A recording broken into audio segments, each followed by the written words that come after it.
It was a scorching Las Vegas summer evening in 2025, the kind where the pavement radiated heat long after the sun dipped below the horizon. The strip glittered with its usual chaos, neon signs flashing, tourists chasing slot machine dreams, the air thick with perfume and cigarette smoke. But just beyond the dazzle, in the shadow of downtown's Fremont Street, the city's underbelly showed. Families huddled in motel parking lots, kids kicked pebbles on cracked sidewalks, and the homeless pushed carts piled with their lives. Las Vegas was a city of winners and losers, and for too many, the house always won.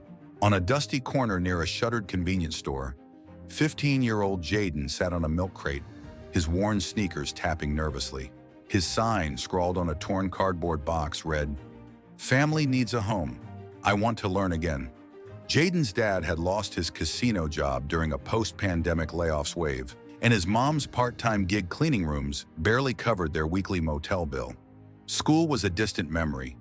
Jaden hadn't sat in a classroom in over a year. He wasn't begging for handouts. He was fighting for his family, for a chance to be a kid again. The city's dangers loomed large: petty crime, addiction, the constant hum of trouble. Jaden had seen fights break out at night, heard gunshots echo too close, but he kept his head down, hoping someone might see his sign and care. Mike Tyson knew that hustle, that raw need to survive. The former heavyweight champ, now a Vegas fixture, had walked tougher streets in Brooklyn as a kid. His Mike Tyson Cares Foundation, launched in 2012, was his way of throwing punches for those who couldn't. Give me an opportunity to get back to society and help children like myself that was homeless children, and it's an awesome satisfactional feeling. Funding shelters, education, and prison reform for Vegas's forgotten. And doing good things, and all over the country, Mike Tyson Cares will be in every state soon, and God willing, as Mike told us. On this evening, Tyson was driving back from a foundation event at a local youth center, his black SUV cutting through downtown. He wasn't chasing headlines. He hated the hero label. This was personal, born from his own days of scraping by. Tyson spotted Jaden's sign and pulled over, his tires crunching on gravel. He stepped out, cap low, and crouched beside the kid. "Yo, what's your name?" he asked, voice rough but warm. Jaden froze, eyes wide. "Jaden," he said, barely audible. "That's a fighter's name," Tyson said, nodding at the sign. "What's the deal? You out here for your family?" Jaden swallowed, pointing to the cardboard. "Yeah, we're in a motel, but it's temporary. I just want to go back to school, maybe help my parents get a real place." Tyson's jaw tightened. He'd been that kid, dreaming past the struggle. His foundation had helped thousands, kids, ex-offenders, families, because he believed in second shots. "You like sports?" he asked, easing the tension. Jaden's face lit up. "Boxing. I watch your old fights on my phone. That knockout against Spinks, crazy." Tyson grinned. "You got taste, man. What's your dream, Jaden?" "If you could have anything," Jaden kicked a pebble, shy. "I want to be a coder, build apps, and I want my dad to smile again, like he used to." Tyson felt a pang. This kid wasn't asking for much, just a future. "You're tough sitting out here," he said.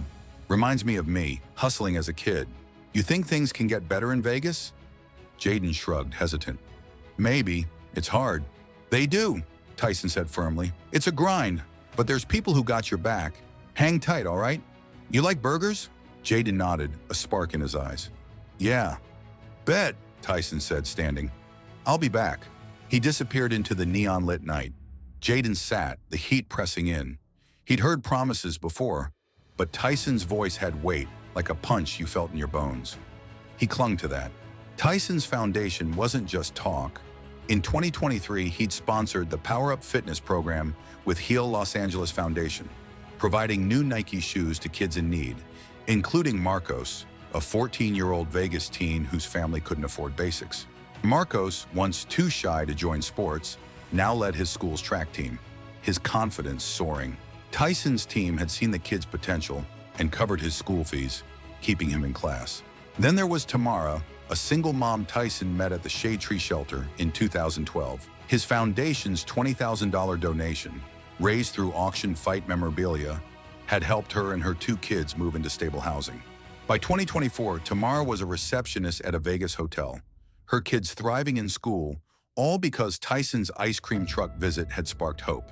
In 2021, Tyson's family launched We Do Matter, aiding formerly incarcerated women. Keisha, a mother of 3, had been released after a minor theft charge but faced homelessness. Tyson's program, partnered with Van Jones's Dream Corps, provided her job training and childcare. Now in 2025, Keisha ran a small catering business, her kids proud of her comeback. Tyson also supported Darius, a 17-year-old he'd met at a 2023 Vegas Youth Center event. Darius had been couch surfing, dodging gang life. The foundation's scholarship got him into a trade school for carpentry, and by 2025, he was apprenticing, dreaming of building homes for others. In 2015, Tyson donated to pediatric cancer patients through Chris Angel's Foundation, inspired by Angel's son Johnny. One beneficiary, Lila, a 10-year-old Vegas girl, received medical funds that helped her beat leukemia. Now in 2025, Lila was a high school freshman, volunteering at the same hospital that saved her. Then there was Ramon, an ex-offender Tyson's foundation helped in 2020. After serving time for drug charges, Ramon struggled to find work. Tyson's prison reform program offered him a landscaping job and mentorship. By 2025, Ramon owned a small gardening business, hiring other ex-offenders to give them a shot. And Aisha, a teacher at a Vegas community center in 2024, nearly lost her after-school program for at-risk kids when funding dried up. Tyson's grant kept it alive, impacting dozens like Sophia, a 12-year-old who found her love for art there, now showcasing her work at local galleries. These weren't just names to Tyson, they were his fight. He couldn't fix Vegas's broken systems, but he could give people a chance to swing back. Back at the corner, Jaden waited, the city's noise a dull roar. The crowd ignored him, their eyes on phones or slot machine dreams. Then Tyson reappeared, holding a bag from a nearby diner and a heavy backpack slung over his shoulder. Jaden's heart raced. "Got you some burgers and fries," Tyson said, setting the bag down. "And this backpack's got school stuff, notebooks, pens, a calculator. You're gonna need it." Jaden's hands shook as he took the backpack, unzipping it to find supplies he hadn't held in months. The burger smell hit him like a warm wave. "Thank you," he said, voice cracking. "Share that with your family," Tyson said, grinning. "And keep that sign. It's got heart." Jaden tore into a burger, savoring it. "My dad's gonna lose it when he sees this," he said, fries in hand. "We don't get stuff like this." Tyson crouched, eyes serious. "Listen, Jaden, I got a plan. How about my foundation sets your family up with a place to stay? A year, rent-free, near a school so you can study coding. We'll get your parents some breathing room, cover school fees, maybe even a laptop for you. Sound good?" Jaden's jaw dropped, fries forgotten. "You?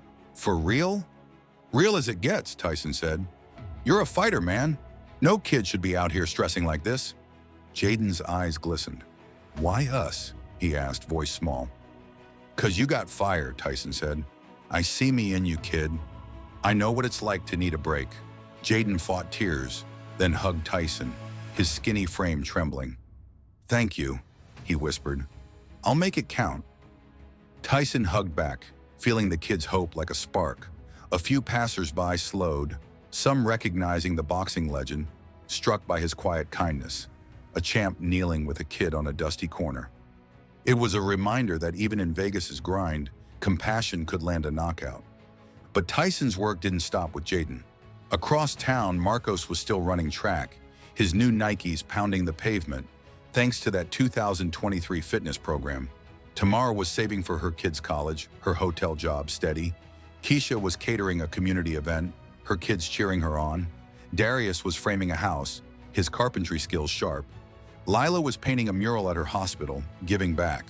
Ramon was planting a community garden, his crew of ex-offenders growing. And Aisha was watching Sophia win an art contest, her program thriving. Each story was a jab, a hook, a fight won. Tyson knew the city's odds were brutal, but he'd keep swinging for those who needed it. By the way, what do you tell kids to feel like they got no hope on how to overcome obstacles? Because there's so many. Well, I can tell them to just look at me. I'm a born loser. I'm a born loser in life, and still I overcame by my association with great people and good people that wanted to see me on the right road, and I've established so much in life. As he left Jaden, the kid's sign still propped against the crate, Tyson felt the weight of Vegas's struggles and the power of a single chance.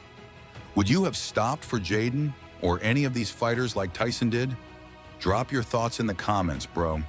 Thanks for vibing with this story. We'll catch you in the next one.